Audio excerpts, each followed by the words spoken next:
Hello students, I am Harshita Rathore और मैं आप सभी का स्वागत करती हूँ हमारे यूट्यूब चैनल यूपी एग्ज़ाम वाले पे। इससे पहले हम पॉलिटी की 2 क्लासेस जो हैं वो अच्छे से कवर कर चुके हैं। 2 क्लासेस जो है वो मैंने ऑलरेडी करा ली है। पहली क्लास में हमने प्रीएम्बल के बारे में देखा और जो दूसरी क्लास है उसके अंदर हम चार्टर एक्ट्स को पढ़ रहे थे कि जो ईस्ट इंडिया कंपनी इंडिया के अंदर आई थी, कैसे उन्होंने सबसे पहले वो प्राइवेट कंपनी थी तो सिर्फ वो ट्रेड पर्पस के लिए यहाँ पे आई थी। धीरे धीरे उसने अपना डोमिनेशन जो है वो और इंक्रीज़ कर दिया इंडिया के ऊपर, और भी जो अलग अलग मैटर्स होते हैं, अलग अलग अफेयर्स होते हैं, उसमें और अपना कंट्रोल जो है वो धीरे धीरे ईस्ट इंडिया कंपनी जो है वो बढ़ाने लगी। ठीक है, उसके बाद में फिर किस तरीके से ब्रिटेन की गवर्नमेंट ने क्या किया, जो आपकी क्वीन है ब्रिटेन में, उन्होंने क्या किया, ईस्ट इंडिया कंपनी से कंट्रोल जो है वो अपने हाथों में ले लिया। ठीक है, तो ये सारे, और फिर है ना, इन सब में ईस्ट इंडिया कंपनी ने और ब्रिटेन की गवर्नमेंट ने कौन कौन से नए कानून और नियम बनाए थे जिनको हम चार्टर एक्ट वगैरह कहते हैं। तो उन सभी चार्टर एक्ट्स के बारे में हमने पढ़ा था इससे पहले वाले पार्ट के अंदर। ठीक है, वो हमारा पार्ट 1 था। ये हमारा पार्ट 2 है जहाँ पे जो भी आपके बचे हुए चार्टर एक्ट्स हैं उनको हम पढ़ने वाले हैं। ठीक है, इससे पहले वाले पार्ट में हम 1892 का चार्टर एक्ट जो है वो हमने लास्ट देखा था। ठीक है, अगर आपने नहीं देखी वो वीडियो जाकर तो पहले आप उस वीडियो को देख लेना, क्योंकि उसके लिंक में ही ये दूसरा पार्ट जो है वो आपका आने वाला है। ठीक है, 1892 का चार्टर एक्ट क्या हुआ था, लास्ट में मैंने आपको बताया था कि 1861 के बाद में आपके जो इंडियंस हैं उनको धीरे धीरे एडमिनिस्ट्रेशन की काउंसिल जो है उसके अंदर मेंबर्स जो है आपके नॉन ऑफिशियल मेंबर्स जो हैं उनको धीरे धीरे इंक्रीज करने लग गए थे। और उसके बाद में जितने भी आपके चार्टर एक्ट्स आए थे उसमें क्या हुआ, उसमें हमने बस यही देखा था कि इंडियंस की जो संख्या है उसमें वृद्धि होने लग गई थी धीरे धीरे। ठीक है, तो ये सब कुछ हमने देखा था। 1892 के चार्टर एक्ट में भी ऐसा ही कुछ हुआ था। तो यहाँ तक हमने ऑलरेडी देख लिया है। अब इसके बाद में आज की जो हमारी वीडियो है इसमें हम काफ़ी इंपॉर्टेंट चार्टर एक्ट्स जो है उनको डिस्कस करने वाले हैं। सबसे पहला है आपका 1909 का चार्टर एक्ट आता है। ठीक है, 1909 का गवर्नमेंट ऑफ इंडिया एक्ट आता है। उसके बाद में आपका 1919 का अधिनियम है। ठीक है, 1919 का एक्ट है। फिर एक है आपका 1935 का एक्ट, 1935 यानी कि 1935 का एक्ट। और फिर एक आपका लास्ट आता है 1947 का एक्ट। ठीक है, तो ये चारों ही एक्ट जो है वो काफ़ी ज़्यादा इंपॉर्टेंट है, क्योंकि इसमें जितनी भी चीज़ें हुई थी वो सारी इंपॉर्टेंट वाली चीज़ें हुई थी। तो जितने भी पॉइंट्स इसमें मैं आपको बताने वाली हूँ सभी इंपॉर्टेंट है, तो सभी को आपको पहले से ही नोट्स बना के अच्छे से याद कर लेना है। ठीक है, तो इन चारों एक्ट्स के बारे में हम डिस्कस करने वाले हैं। और जैसे कि मैंने आपको ऑलरेडी बताया हुआ है कि हम जो भी क्लासेस करेंगे तो पहले हम उसमें कुछ थोड़ी देर के लिए वीडियो में हम थ्योरी को पढ़ेंगे, और उस थ्योरी से रिलेटेड ही मैं लास्ट में कुछ 10-15 क्वेश्चंस लेकर आऊँगी, जहाँ पे हम 10-15 मिनट क्वेश्चंस को भी डिस्कस करेंगे कि किस तरीके से आपके प्रीवियस ईयर के एग्जाम में उस पर्टिकुलर टॉपिक से कैसे कैसे क्वेश्चन जो है वो आपसे पूछे गए। ठीक है, इससे पहले वाली वीडियो में भी हमने कुछ क्वेश्चंस को डिस्कस किया था। आज भी जितने भी हमारे चार्टर एक्ट्स बचे हुए हैं हम पहले इनकी थ्योरी पढ़ेंगे, इनको कंप्लीट करेंगे, उसके लास्ट में कुछ मैं क्वेश्चंस लेकर आई हूँ, उन क्वेश्चंस को भी प्रैक्टिस करेंगे। ठीक है, तो ये पूरा आपका सिनेरियो रहने वाला है आज की क्लास का। ठीक है, तो आई होप आपको समझ में आ गया होगा। और अगर आपने मेरे टेलीग्राम चैनल को ज्वाइन नहीं किया है तो आप अगर मेरे साथ में पर्सनली कनेक्ट होना चाहते हो तो मेरा पर्सनल टेलीग्राम चैनल है। आप सिंपली अगर सर्च करोगे टेलीग्राम पे हर्षिता मैम की पाठशाला तो वहाँ पर आपको मेरा जो टेलीग्राम है वो दिख जाएगा, मेरा जो चैनल है टेलीग्राम का वो दिख जाएगा आपको, तो आप उसको ज्वाइन कर सकते हो अगर आप मेरे साथ में पर्सनली कनेक्ट होना चाहते हो तो। ठीक है, वहाँ पर मैंने ये जो जस्ट चैनल जो है वो मैंने जस्ट न्यू ही बनाया है आप सभी को हेल्प करने के लिए, ताकि काफ़ी सारे बच्चों को ये दिक्कत होती है कि मैम हमको पढ़ाई करने के लिए कोई फ्री स्टडी मटेरियल नहीं मिलता है, हम किताबें कितनी सारी खरीदे, कौन सी खरीदे, बहुत सारी क्वेरीज होती है बच्चों की। तो उन सभी क्वेरीज को रिजॉल्व करने के लिए मैंने स्पेशली आप सभी के लिए ये टेलीग्राम चैनल जो है वो न्यूली क्रिएट किया है। ठीक है, तो आपकी जो भी क्वेरीज वगैरह होगी उन सभी के जवाब आपको मेरे टेलीग्राम चैनल पर मिल जाएंगे। कुछ भी नई अपडेट आती है, कोई भी नया करंट अफेयर आता है, कोई भी नई जानकारी आती है, आपके एग्जाम से रिलेटेड कोई भी जानकारी है, या फिर आपको कोई भी क्विज़ेस वगैरह की प्रैक्टिस करवानी है, क्वेश्चन की प्रैक्टिस करवानी है, फ्री स्टडी मटेरियल देने हैं, कोई भी नई वैकेंसी आई है कहीं पे भी किसी भी चीज़ को लेकर, वो सारी जानकारी आपको मेरे टेलीग्राम चैनल पे मिल जाएगी। ठीक है, तो आपको सिंपली सर्च करना है टेलीग्राम पे हर्षिता मैम की पाठशाला, तो वो चैनल जो है वो आपको दिख जाएगा, वो मेरा ही होगा, उसको ज्वाइन कर लेना। ठीक है, तो ये इंट्रोडक्शन था। अब हम शुरू करते हैं हमारी आज की क्लास को। ठीक है, तो ये जो 1892 का इंडियन काउंसिल एक्ट था, यहाँ तक हमने चीज़ें जो है वो अच्छे से देख ली थी। ठीक है, अब इसके बाद में हमारी क्लास शुरू होने वाली है 1909 का जो अधिनियम है आपका, जिसको हम इंडियन काउंसिल एक्ट 1909 बोल सकते हैं, भारतीय परिषद अधिनियम 1909 बोल सकते हैं, या फिर इसका एक और नाम है जो कि आपसे एग्जाम में ऑलरेडी पूछा गया है कि 1909 का जो अधिनियम है उसको और कौन से नाम से जाना जाता है, तो इसको हम मार्ले मिंटो रिफॉर्म के नाम से भी जानते हैं। ठीक है, यहाँ पे 2 अलग अलग इंसानों के नाम है ये, एक है मार्ले, एक है मिंटो। ठीक है, तो मार्ले मिंटो रिफॉर्म रिफॉर्म के नाम से भी 1919 जो आपका इंडियन काउंसिल एक्ट जो है, भारतीय परिषद अधिनियम जो है, उसको हम कह सकते हैं। ठीक है, अब इसमें क्या हुआ था, काफ़ी इंपॉर्टेंट चीज़ें हुई थी इसके अंदर। सबसे पहले हुआ था increase the number of members in the central and provincial legislative council, यानी कि इसको हम एक तो पार्लियामेंटो सुधार के नाम से जानते हैं, मैंने आपको बता ही दिया है। और इसमें अधिनियम ने केंद्र और प्रांतीय दोनों विधान परिषद में सदस्यों का विस्तार किया था। ठीक है, आपके केंद्र में भी और आपके प्रांत में भी, यानी कि आपके सेंट्रल लेवल पे भी और आपके प्रोविंशियल लेवल पे भी जो आपकी लेजिस्लेटिव काउंसिल थी, जो आपकी विधान परिषद थी, उसमें सदस्यों की जो आपके मेंबर्स थे उनको इंक्रीज किया गया था, सदस्यों को है ना और बढ़ाया गया था, उसमें और वृद्धि करी गई थी। ठीक है, फिर क्या हुआ था, Indians were now added into viceroy's and governors executive council. अब इंडियंस को वाइसरॉय की और गवर्नर की जो एग्जीक्यूटिव काउंसिल बनाई थी ना, उनको हेल्प करने के लिए, उसमें भी अब इंडियंस को ऐड करने लग गए थे। ठीक है, तो क्या हुआ था, इस अधिनियम ने पहली बार भारतीयों को वाइसरॉय और गवर्नर की कार्यकारी परिषद में शामिल किया गया था। जो आपकी कार्यकारी परिषद है, जिसको हम है ना एग्जीक्यूटिव काउंसिल बोलते हैं, वाइसरॉय की और गवर्नर की, उसके अंदर सबसे पहले इंडियंस को ऐड करने की बातें आपकी 1909 का जो अधिनियम है उसके अंदर ही हुई थी। ठीक है, और जो आपके सत्येंद्र प्रसाद सिन्हा जो है was the first one to be appointed as law member in the viceroy's executive council. जो आपके है ना आपके जो सत्येंद्र प्रसाद जो आपके सिन्हा थे, एसपी सिन्हा जिसको हम बोल सकते हैं, है ना, सत्येंद्र प्रसाद सिन्हा जो है वो आपके पहले ऐसे इंसान थे, पहले ऐसे भारतीय थे जो कि आपके लॉ मेंबर के तौर पे वाइसरॉय की एग्जीक्यूटिव काउंसिल के अंदर, यानी कि वाइसरॉय की कार्यकारी परिषद के अंदर नियुक्त किए गए थे। ठीक है, तो यहाँ पे हिंदी में भी लिखा हुआ है कि सत्येंद्र प्रसाद सिन्हा जो है विधि सदस्य के रूप में, यानी कि लॉ मेंबर के रूप में वाइसरॉय की कार्यकारी परिषद में शामिल होने वाले पहले भारतीय थे। ठीक है, तो यहाँ पे भी ऑलरेडी एग्जाम में क्वेश्चन आ चुका है, काफी अलग अलग एग्जाम में ये सेम क्वेश्चन पूछा है कि कौन से पहले भारतीय थे जिसको वाइसरॉय की एग्जीक्यूटिव काउंसिल में ऐड किया गया था, तो वो थे आपके सत्येंद्र प्रसाद सिन्हा जी। ठीक है, ये सत्येंद्र प्रसाद सिन्हा वही है जिसको हमने जो हमारी है ना जो हमने कॉन्स्टिट्यूएंट असेंबली बनाई थी, उसमें जो हमारे टेम्पररी प्रेसिडेंट बने थे ना राजेंद्र प्रसाद से पहले, वो हमारे सत्येंद्र प्रसाद सिन्हा ही थे। ठीक है, तो ये वही सेम इंसान है। ठीक है, उसके बाद में क्या हुआ था, establish the system of separate electorates for Muslim community. Muslim community के लिए सेपरेट इलेक्टोरेट सिस्टम आया था आपका 1909 अधिनियम के अंदर ही। ठीक है, इस अधिनियम ने क्या किया था, अलग निर्वाचन मंडल की अवधारणा को मंजूरी देकर मुस्लिम के लिए सांप्रदायिक प्रतिनिधित्व की निंदनीय प्रणाली को पेश किया गया था। यानी कि आपकी जो मुस्लिम कम्युनिटी थी ना, सिर्फ मुस्लिम्स के लिए ही एक सेपरेट इलेक्टोरेट सिस्टम आया था। ठीक है, सेपरेट इलेक्टोरेट यानी कि मुस्लिम कम्युनिटी को सिर्फ मुस्लिम कम्युनिटी ही वोट दे सकती है और उसमें जो आपके रिप्रेजेंटेटिव होंगे वो भी मुस्लिम ही रहेंगे, तो इसको हम बोलते हैं सेपरेट इलेक्टोरेट सिस्टम। तो ये सिर्फ और सिर्फ मुस्लिम कम्युनिटी के लिए ही आया था। आगे हम और जितने भी अधिनियम को पढ़ेंगे अभी 1909 है ना 19 वाला और 1935 वाला, उसमें ये जो आपका सेपरेट इलेक्टोरेट है इसको और है ना और कम्युनिटी के लिए भी एक्सटेंड कर दिया गया था। ठीक है, उसको हम अभी और आगे आने वाले है ना अधिनियम के अंदर पढ़ेंगे। ठीक है, और आपका जो इलेक्शन सिस्टम है, जो आपका इलेक्शन सिस्टम है फॉर्मली उसको 1909 अधिनियम के तहत ही लेकर आए थे। तो ये बात काफी लोगों को नहीं पता होती है, लेकिन 1909 अधिनियम के तहत ही जो आपका इलेक्शन सिस्टम है ना फॉर्मली उसको यहाँ पे लेकर आए थे। इंट्रोड्यूस तो पहले है ना 1-2 चार्टर एक्ट में भी ऑलरेडी हो चुका था, लेकिन फॉर्मली इसको लेकर आए थे इंडियन काउंसिल एक्ट 1909 के अंदर, यानी कि भारतीय परिषद अधिनियम 1909 के तहत। ठीक है, तो ये सारी आपकी इंपॉर्टेंट बातें हैं जो कि 1909 अधिनियम के अंदर हुई थी। सबसे पहले तो इसको पार्लियामेंटो अधिनियम यानी कि पार्लियामेंटो रिफॉर्म, पार्लियामेंटो सुधार के नाम से भी जानते हैं। ठीक है, इसमें क्या हुआ था, सेंटर में और प्रोविंस में यानी कि आपके है ना प्रांत में और केंद्र में दोनों में ही जो आपकी विधान परिषद है उसमें सदस्यों को इंक्रीज करने लग गए थे, मेंबर्स को इंक्रीज करने लग गए थे। ठीक है,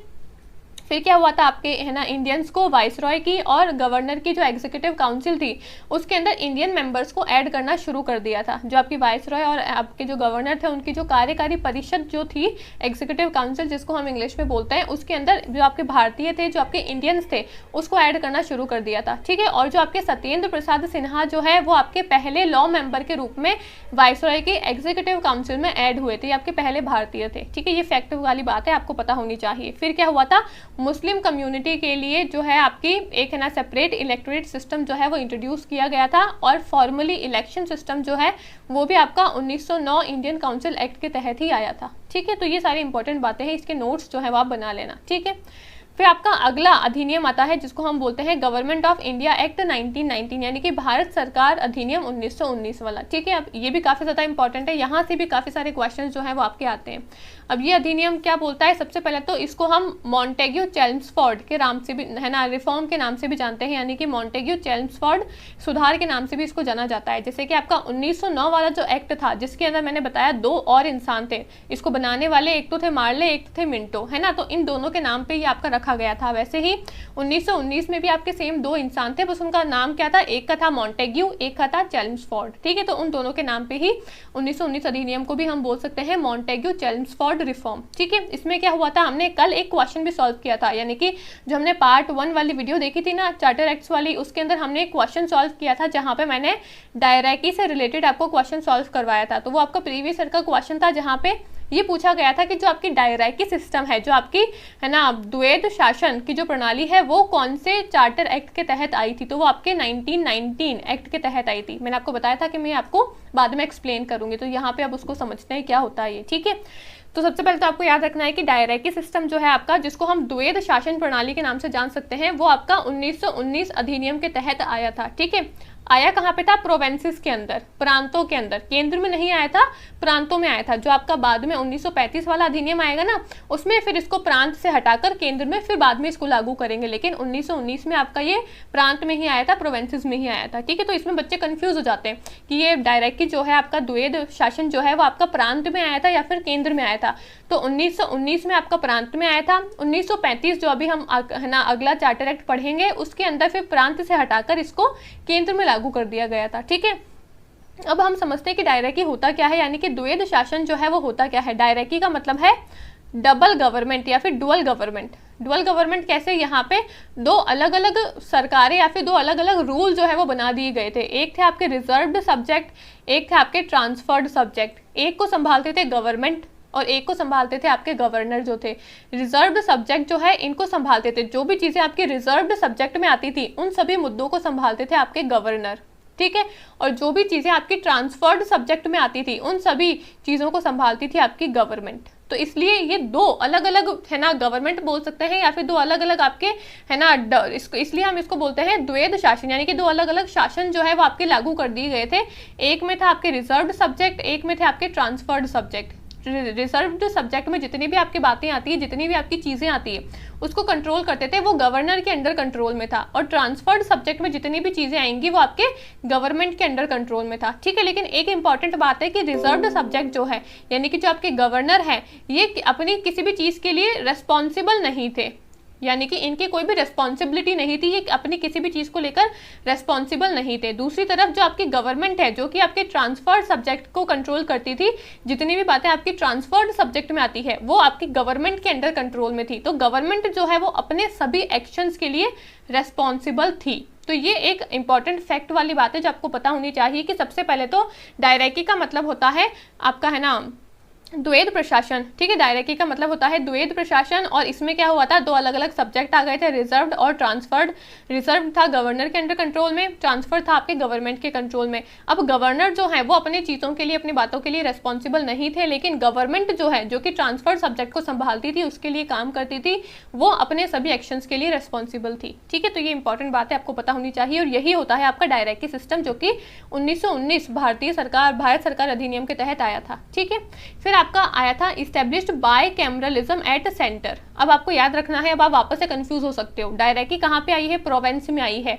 द्वैध शासन कहाँ पे आया है, प्रांतों में आया है। इस अधिनियम ने प्रांतों में द्वैध शासन शुरू किया था, और इसने केंद्र में द्विसदनात्मक व्यवस्था की शुरुआत की थी। तो द्विसदनात्मक कहाँ पे हुआ था, यानी कि बाय कैमरलिज्म यानी कि 2 सदन। अभी हमारे लोकसभा राज्यसभा 2 सदन है पार्लियामेंट में, तो वैसे ही 2 सदन जो है वो तो आपके आए थे सेंटर लेवल पे, लेकिन आपके प्रांत पे हमने इस्टेब्लिश किया था द्वैध शासन को, यानी कि प्रोवेंस लेवल पे हमने किया था डायरेकी को इस्टेब्लिश, और सेंटर लेवल पे हमने किया था बायकैमरलिज्म यानी कि द्विसदनात्मक व्यवस्था को इस्टेब्लिश। ठीक है, आपके यहाँ पे द्विसदनात्मक यानी कि 2 सदन आ गए थे, बायकैमरल यानी कि 2 हाउसेज आ गए थे आपके यहाँ पे सेंटर लेवल पे। ठीक है, फिर क्या हुआ था, मैंने आपको बताया था कि जो आपका 1909 वाला जो आपका अधिनियम है, इसमें मुस्लिम कम्युनिटी के लिए एक सेपरेट इलेक्टोरेट सिस्टम आ गया था।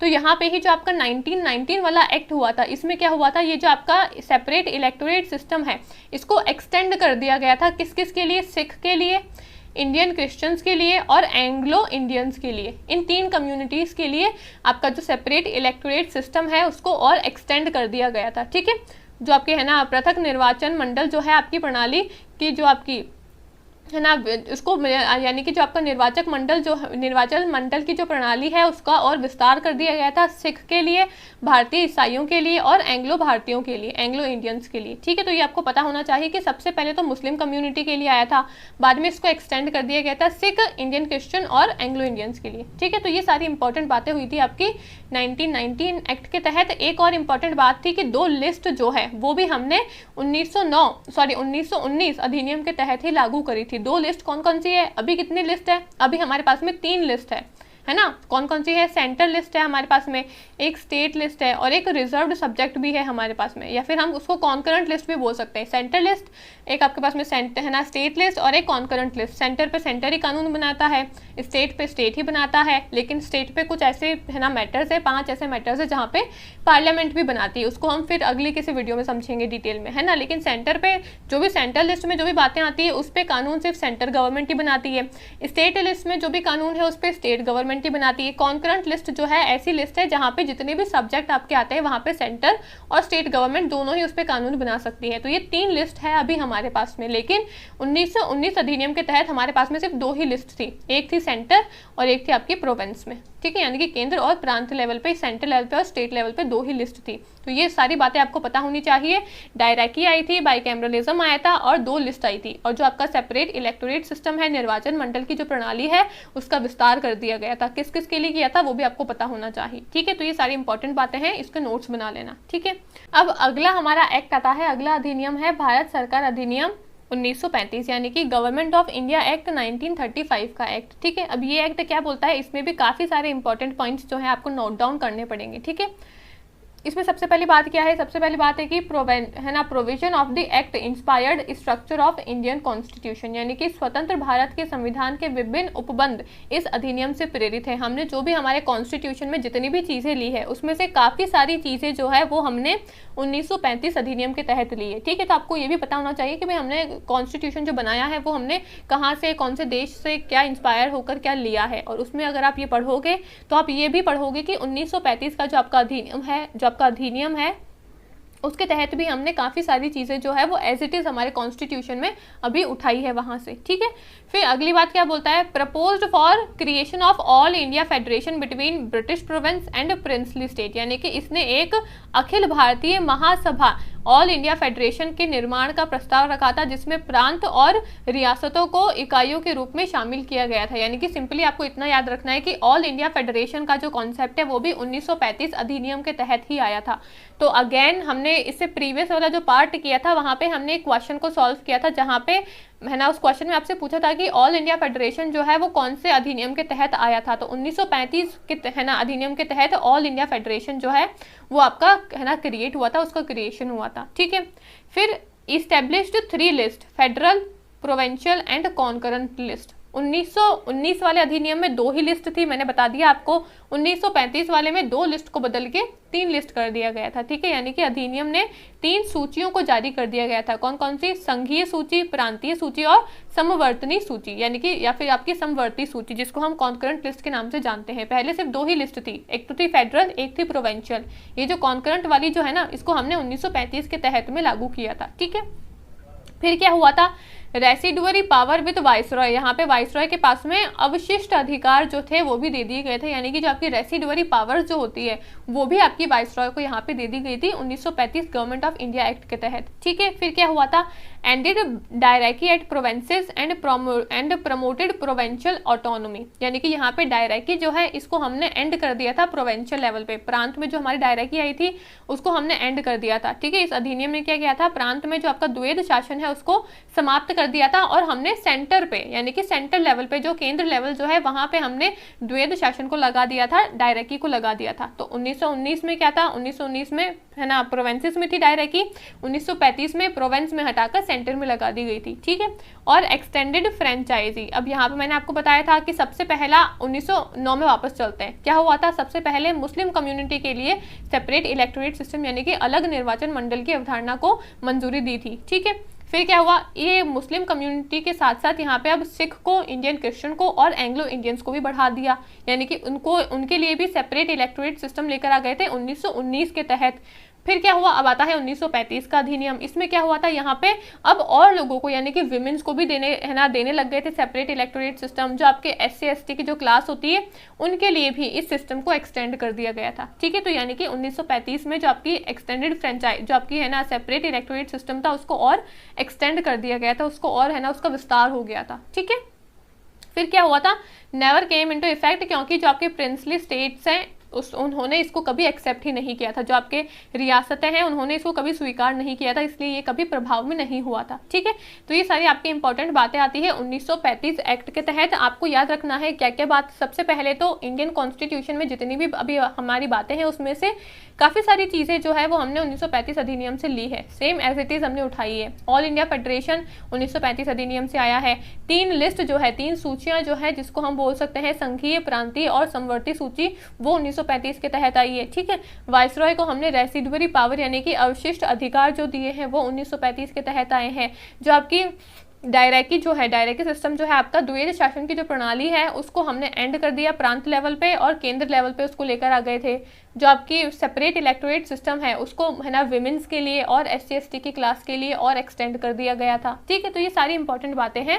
शॉर्ट नोट्स जो है मैं सिर्फ पॉइंट में ही लेकर आई हूँ, फिर से मैं यही बोल रही हूँ, पॉइंट टू पॉइंट बातें मैंने जब क्लास शुरू की थी तभी मैंने यही बोला था कि पॉइंट टू पॉइंट बातें यहाँ पे पढ़ेंगे। इसके अंदर की डिटेल क्या है वो मैंने आपको बोल के समझा ही दिया है। अब समझ में आपको आ गया है तो उसको लिख लो कि भाई डायरेक्टी क्या होती है, 3 लिस्ट क्या होती है, कौन कौन सी लिस्ट होती है, पहले कौन सी आई थी, अब कौन सी आई है। ये सारी जो समझने वाली बात है वो मैंने आपको समझा दी, लेकिन फैक्ट वाली बातें मैं सारी लिख के लेके आई हूँ, ठीक है। तो point two point short notes जो है वो बनाते चलना, क्योंकि शॉर्ट नोट्स से आपके एग्जाम के टाइम पे याद आपको काम आएंगे।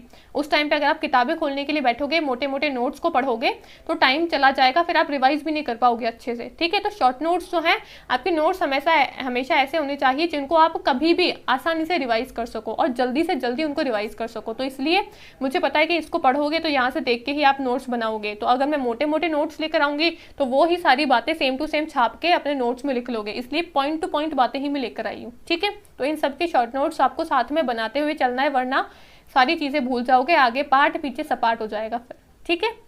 अब इसके बाद में आता है हमारा भारतीय स्वतंत्रता अधिनियम 1947 वाला, ठीक है। इंडियन इंडिपेंडेंस एक्ट 1947 वाला हम एक्ट पढ़ते हैं, ये भी काफ़ी इंपॉर्टेंट एक्ट है। इसमें क्या हुआ था, इसमें आपका हुआ था act ended British rule in India, यानी कि अधिनियम ने क्या किया था, भारत में जो आपकी ब्रिटिश जो शासन है उसको समाप्त कर दिया था, ठीक है। सबको पता है, ये तो सिंपल सी बात है। Made provision for partition of India, Bharat के विभाजन के लिए प्रावधान जो है वो इसी अधिनियम ने दिए थे, ठीक है।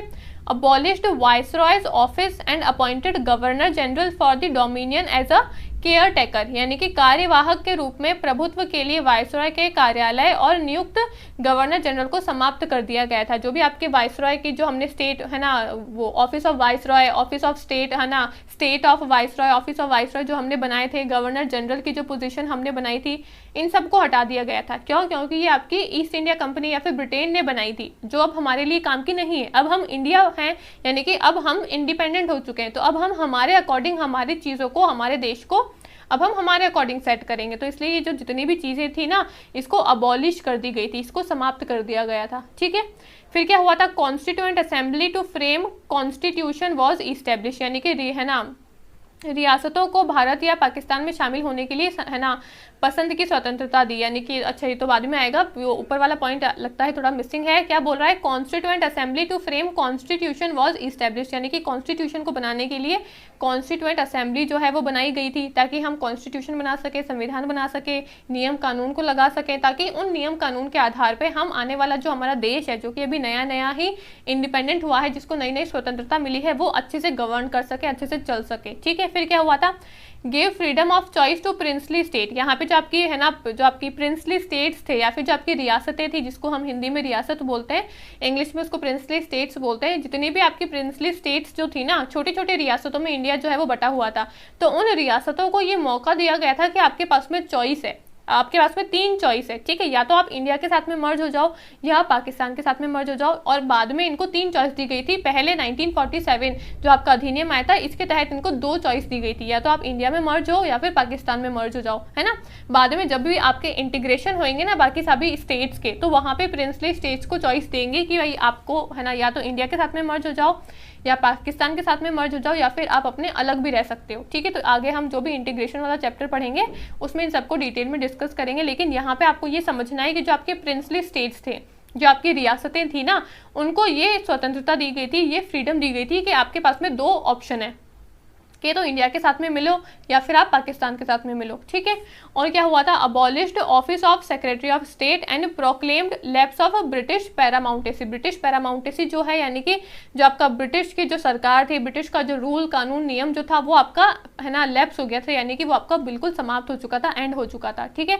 तो आपका है ना SOS यानी कि सेक्रेटरी ऑफ स्टेट को समाप्त कर दिया गया था, और ब्रिटिश सर्वोपरि की घोषणा को है ना एकदम समाप्त कर दिया गया था, उसको हटा दिया गया था। ब्रिटिश पैरामाउंटेसी को भी हटा दिया गया था और सेक्रेटरी ऑफ स्टेट को भी हटा दिया गया था, यानी कि जितनी भी बॉडीज आपकी ब्रिटेन की सरकार ने बनाई थी, आपकी ईस्ट इंडिया कंपनी ने बनाई थी, सारी चीजें हमने हटा दी गई थी इस 1947 अधिनियम के तहत, ठीक है। तो ये सारी इंपॉर्टेंट बातें हैं, आपको क्या क्या याद रखना है। इस एक्ट ने क्या किया था, ब्रिटिश का जो रूल था, ब्रिटिश शासन जो था उसको समाप्त कर दिया गया था, बिल्कुल, ठीक है। पार्टीशन हो गया था इंडिया का, 2 भागों में विभाजन हो गया था, ठीक है, एक इंडिया और एक पाकिस्तान था, ठीक है।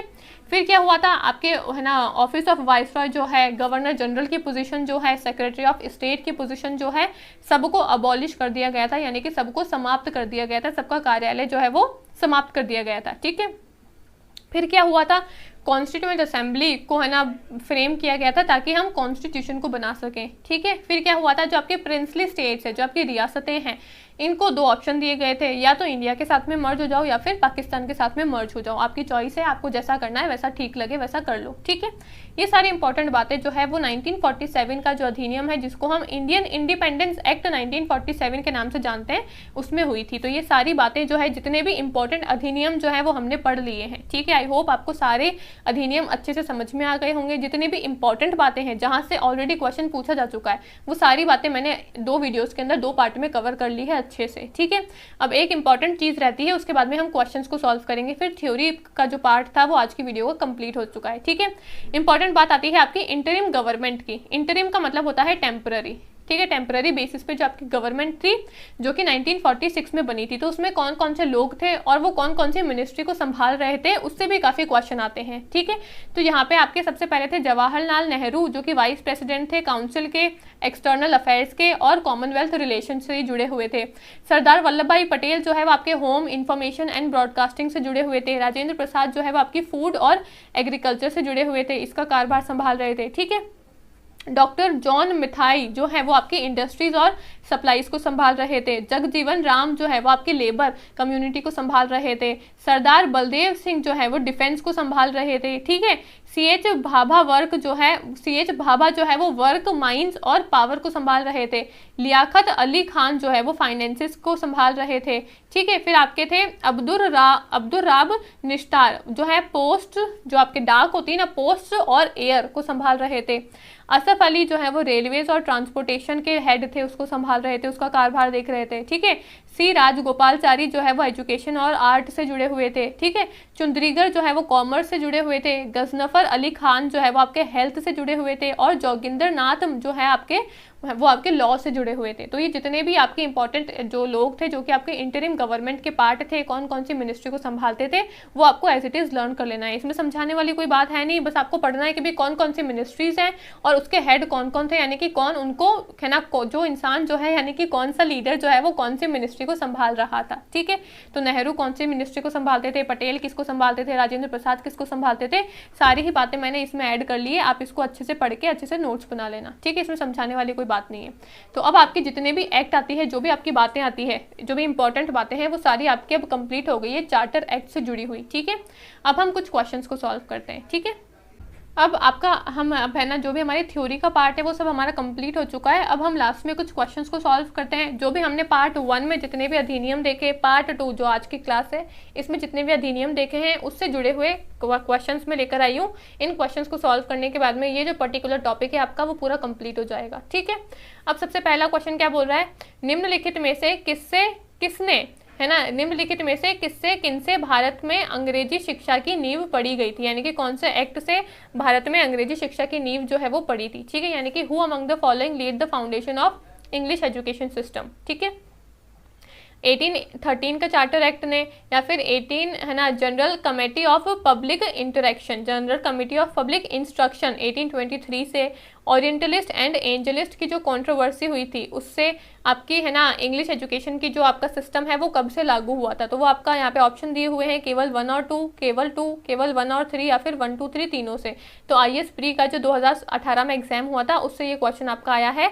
तो है ना 1813 का चार्टर एक्ट और उसी के अंदर ही आपकी है ना ओरिएंटलिस्ट और एंजलिस्ट की कंट्रोवर्सी हुई थी। ठीक है, 1813 के चार्टर एक्ट में ही आपके 2 ग्रुप बन गए थे। और 2 ग्रुप क्या थे, एक था आपका ओरिएंटलिस्ट ग्रुप, एक था आपका एंजलिस्ट ग्रुप। ठीक है, अब ओरिएंटलिस्ट जो ग्रुप है, ओरिएंटलिस्ट का मतलब क्या होता है, ओरिएंटलिस्ट यानी कि ओरिएंट, यानी कि जो हमारा ईस्टर्न साइड का जो एरिया है ना उसको हम बोलते हैं ओरिएंट, है ना, ओरिएंटेशन उसको हम बोल सकते हैं या फिर ओरिएंटलिस्ट बोल सकते हैं। तो जो हमारा ईस्ट साइड का जो एरिया आता है, यानी कि जो हमारा ट्रेडिशनल मेथड जो होते हैं उसको हम ओरिएंटलिस्ट बोल सकते हैं। ठीक है, और एक थे आपके एंजलिस्ट। एंजलिस्ट यानी कि एंजलिस्ट बात करते थे कि हमको वेस्टर्न एजुकेशन जो है वो इंडिया में लोगों को देनी चाहिए, लेकिन ओरिएंटलिस्ट जो थे वो कहते थे कि वेस्टर्न एजुकेशन हमको नहीं देनी चाहिए, जो हमारी ट्रेडिशनल नॉलेज है, जो हमारी पारंपरिक ज्ञान जो है, जो वेद और सबका जो ज्ञान है वो हमको लोगों को देना चाहिए, इंडियंस को, हमको भारतीयों को वो वाला ज्ञान जो है वो देना चाहिए। तो ऐसे करके 2 आपकी कंट्रोवर्सी आ गई थी, एक कंट्रोवर्सी आ गई थी जहाँ पे 2 अलग अलग ग्रुप जो है वो बन गए थे,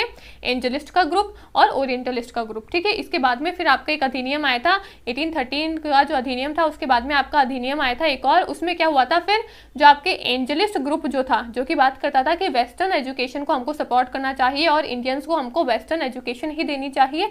तो एंजलिस्ट की जो डिमांड थी ना उसको हमने एक्सेप्ट कर लिया था, हमने यानी कि जो ब्रिटेन की जो सरकार थी उन्होंने उसको एक्सेप्ट कर लिया था, और ओरिएंटलिस्ट की जो बात थी उसको उन्होंने रिजेक्ट कर दिया था। यानी कि इन्होंने कहा था कि हम इंडियंस को वेस्टर्न एजुकेशन देंगे ताकि ये हमको हमारे काम भार में, हमारा जो भी कार्यभार है उसमें हमको हेल्प कर सके, हमको मदद कर सके। ठीक है, हम इनकी संस्कृति को क्यों बढ़ाएंगे भाई, इनको हम वेद वगैरह क्यों सिखाएंगे, इनकी जो प्राचीन संस्कृति है, इनका जो एजुकेशन सिस्टम है, हम उसको क्यों बढ़ावा देंगे, उससे हमको क्या फायदा है, हमको तो हमारी चीज को बढ़ावा देने से फायदा है। यानी कि हम तो हमारी वेस्टर्न एजुकेशन को पढ़ाएंगे, इनकी हम क्यों पढ़ाएं, हमने थोड़ा ना ठेका ले रखा है इनको आगे बढ़ाने का। ठीक है, तो इसलिए इन्होंने ये सारी बातें बोल के इन्होंने क्या किया था, एंजलिस्ट की कंट्रोवर्सी को सपोर्ट किया था। ठीक है, तो इसमें आपका है ना इंग्लिश एजुकेशन को जो है एंजलिस्ट की कंट्रोवर्सी के तहत हम लेकर आ गए थे, तो इसलिए थर्ड ऑप्शन भी सही है। और जो आपका सेकंड ऑप्शन है कि general committee of public instruction जो कि 1823 में आई थी, ये भी ऑप्शन आपका सही है। तो इसलिए ऑप्शन नंबर डी जो है वो इसका करेक्ट आंसर है कि जो आपका इंग्लिश एजुकेशन सिस्टम है इंडिया में वो 1, 2, 3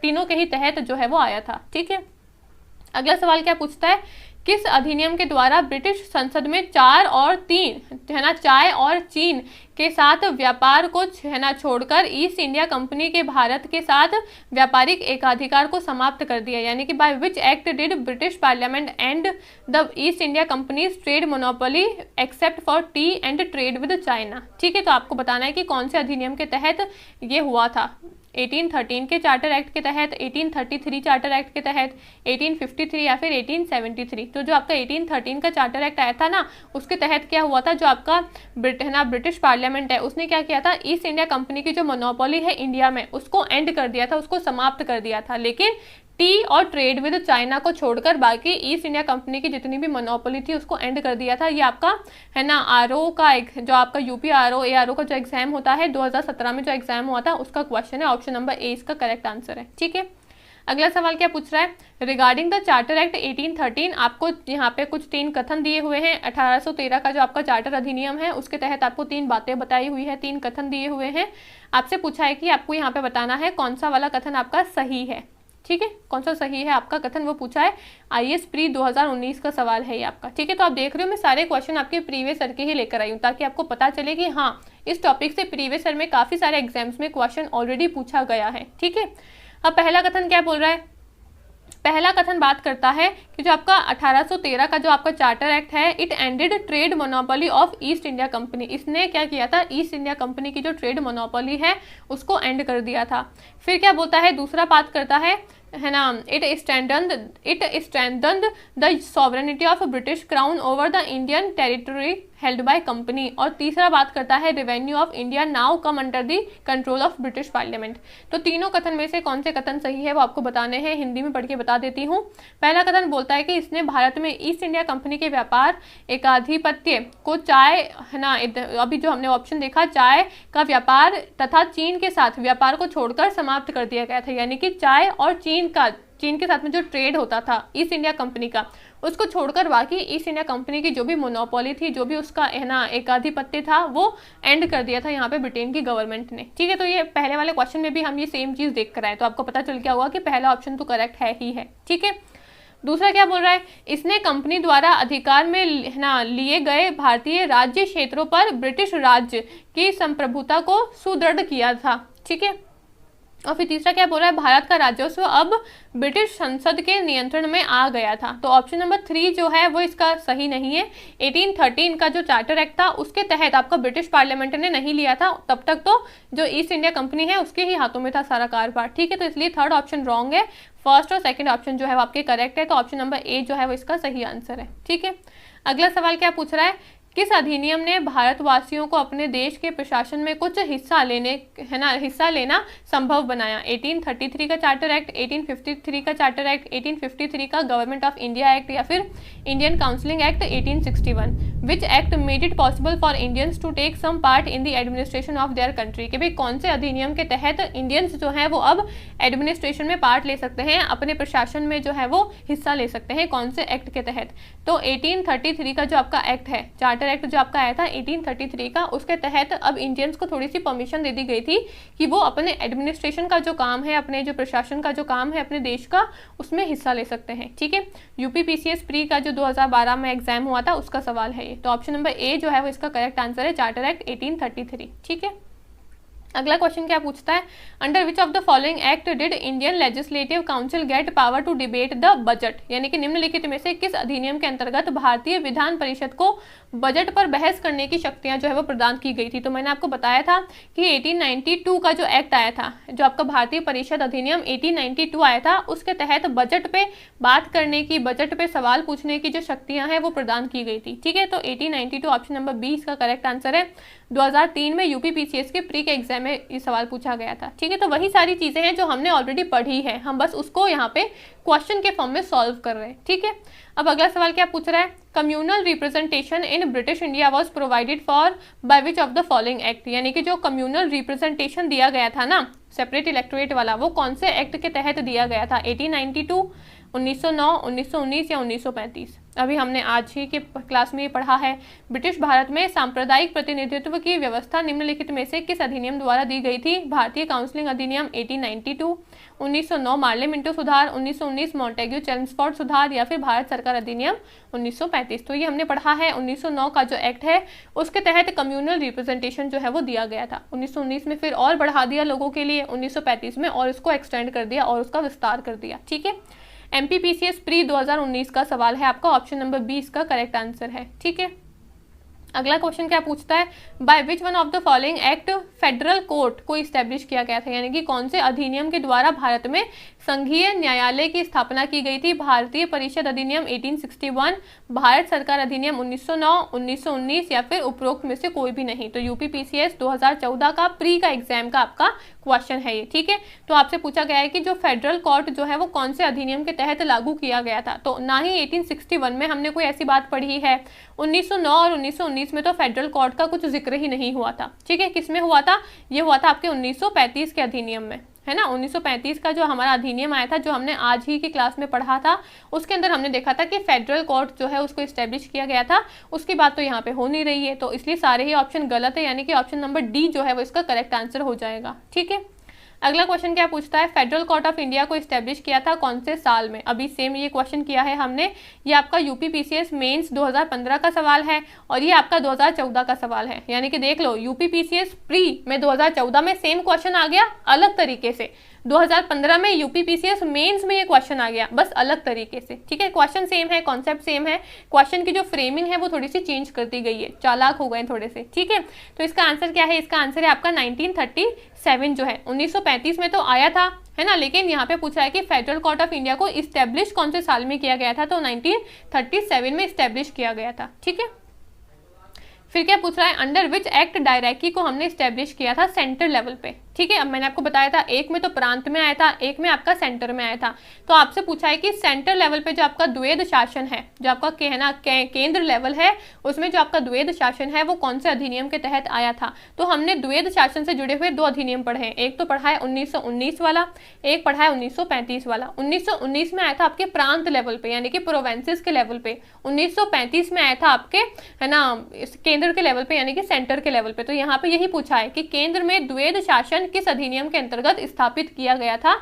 1909 में नहीं हुआ था, 1919 में हुआ तो था लेकिन प्रांत में हुआ था, केंद्र में नहीं हुआ था, तो ये भी गलत हो जाएगा। इसलिए मैंने पढ़ाते टाइम पे ही आपको बता दिया कि बच्चे यहाँ पे कंफ्यूज हो जाते हैं। तो अगर बच्चे ये सोचते कि हाँ 1919 में आया था, द्वैध शासन आया था, वो केंद्र को या फिर प्रांत को देखते ही नहीं, तो वो 1919 ही पक्का से टिक करके आते। लेकिन क्योंकि हमने पढ़ा हुआ है, हमको पता है 1935 का करेक्ट आंसर है। 1947 में तो ऐसा कुछ बात ही नहीं हुई थी। तो ऑप्शन नंबर सी जो है वो इसका करेक्ट आंसर है। यूपीपीसीएस प्री 2008 का सवाल है, ठीक है। अगला सवाल क्या पूछ रहा है? Which of the following are the main features of 1919 government of India act. जो 1919 का जो हमारा एक्ट है उसकी क्या क्या विशेषताएं हैं वो आपको बतानी है। सबसे पहले बोला है सिस्टम ऑफ डायरेक्टी को हमने एग्जीक्यूट किया था प्रोवेंसेस के अंदर। अभी सेम बात मैंने आपको समझाई है पहले सवाल में कि प्रांतों में हमने क्या किया था, द्वैध प्रशासन की व्यवस्था को लागू किया था। दूसरा बोल रहा है सेपरेट कम्युनल इलेक्टोरेट आया था मुस्लिम्स के लिए, यानी कि जो है ना मुस्लिम है उसके लिए एक सांप्रदायिक निर्वाचन मंडली, है ना, मंडल की व्यवस्था की गई थी। और तीसरा बोला है कि transfer of legislative power by centre to province, यानी कि केंद्र द्वारा प्रांतों को विधायन शक्तियां जो है वो हस्तांतरण की गई थी, यानी कि ट्रांसफर की गई थी। कौन सा ऑप्शन सही है कौन सा गलत है वो आपको बताना है।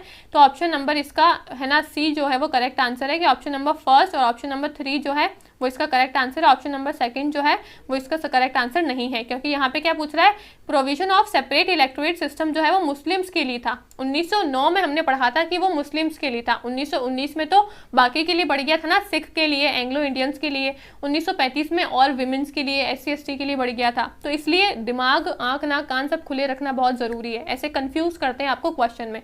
तो सेकंड ऑप्शन आपका गलत हो जाएगा। अब जहां भी सेकंड दे रखा है उसको हटा दो, एक ऑप्शन बचता है, तो ऑप्शन नंबर सी जो है वो इसका करेक्ट आंसर है। IAS प्री 2012 का सवाल है आपका, ठीक है। ठीक है, तो ये हमारी आज की क्लास थी। आई होप आपको आज की क्लास जो है वो अच्छी लगी होगी। आज हमारा सेकंड पार्ट था चार्टर एक्ट का। पहले वाले पार्ट में हम सब कुछ कवर कर चुके थे, बचे हुए जो थे वो हमने आज की क्लास में कवर कर लिया। फिर कुछ क्वेश्चंस को प्रैक्टिस करें। आई होप आपको क्वेश्चन जो है वो समझ में आए होंगे और आपसे क्वेश्चन जो है वो धीरे धीरे ठीक भी हो रहे होंगे, ठीक है। तो ये हमारी आज की क्लास थी। आई होप आपको वीडियो जो है वो अच्छी लगी होगी। वीडियो को देखते देखते साथ ही साथ शॉर्ट नोट्स जो है वो बनाते हुए चलना सभी वीडियोज़ के, ठीक है। अगर वीडियो अच्छी लगे तो इसको लाइक करना, कमेंट करना, शेयर करना, चैनल को सब्सक्राइब करना, बेल आइकन जो है इसको दबा लेना, ताकि जब भी कोई नई वीडियो अपलोड होगी तो नोटिफिकेशन आपके पास में आ जाएगा, ठीक है। और मैंने आपको बता दिया, आपकी कोई भी क्वेरी होती है, कुछ भी जानकारी होती है, वो मैं मेरे पर्सनल टेलीग्राम चैनल पे अपलोड करूंगी। तो आप सिंपली सर्च कर सकते हो हर्षिता मैम की पाठशाला और मेरे टेलीग्राम चैनल को ज्वाइन कर सकते हो, ठीक है। अगर आपकी और भी कोई क्वेरी होती है तो आप मेरे से कॉमेंट करके पूछ सकते हो, ठीक है। Thank you.